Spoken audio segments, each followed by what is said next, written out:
MPs have been debating proposals to restrict nighttime driving and passenger numbers for newly qualified drivers. Well, let's take a look at why some are calling for that change. Each year in the UK, 1,500 young drivers are killed or seriously injured.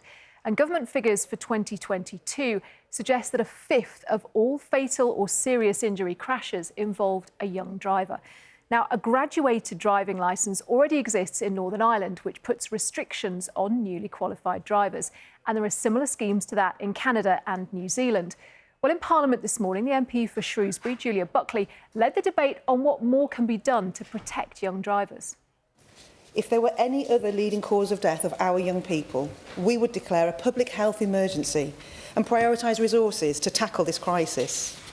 Unfortunately, young people are also more likely to be involved in crashes with multiple injuries and which involve a greater number of people.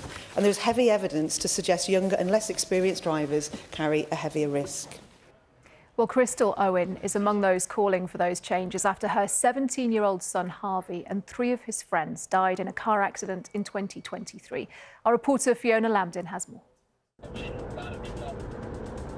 Behind the wheel, a teenager driving at 100 miles per hour in a police chase, and the moment he collides with a 32-ton lorry.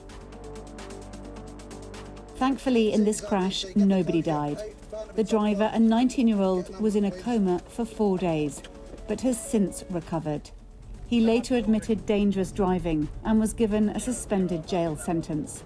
But campaigners say it's not just criminal recklessness that causes accidents among the young.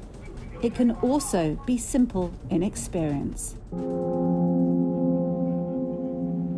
So this can affect everybody.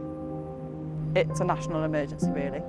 Drivers aged 17 to 24 are 4 times more likely to be killed or seriously injured as those over 25.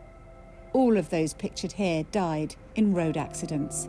These are just some of our children and loved ones that would all be here if the graduated licence was law. Crystal's son Harvey is one of them. Harvey was 17 when 14 months ago he set off on a camping trip in North Wales with 3 friends. The car they were travelling in left this road, ending up in a ditch. All 4 friends were killed.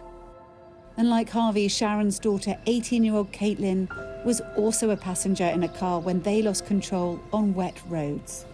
I'm a voice for Caitlin now. You know, she's no longer with us. She can't speak up and say, you know, this isn't right how I was killed. So now I'm that voice for Caitlin and for justice for her, kind of thing. It's not just what we've been through and the victims' siblings have been through. It's the waste of so many young lives. For Robin and Patsy, it's been nearly 40 years since they first started their fight for change, following the death of their son Neil in 1986, who was a passenger in a friend's overloaded car. He can't achieve anything now in life. Who knows what he might have achieved in life? But at least in dying, he spurred us on, and that's all, the only positive thing that can be said for a lot of the accidents that have happened, that it spurred parents and families to do something about it. Everybody has, you know, this image of like these crashes happening because of boy racers and, you know, young people doing things wrong. But it's not often the case. The majority of these crashes are actually caused by inexperience. And while the UK government has said there are no current plans in place for graduated driving licences, campaigners firmly believe these new limits could save hundreds of lives. Fiona Lambden, BBC News.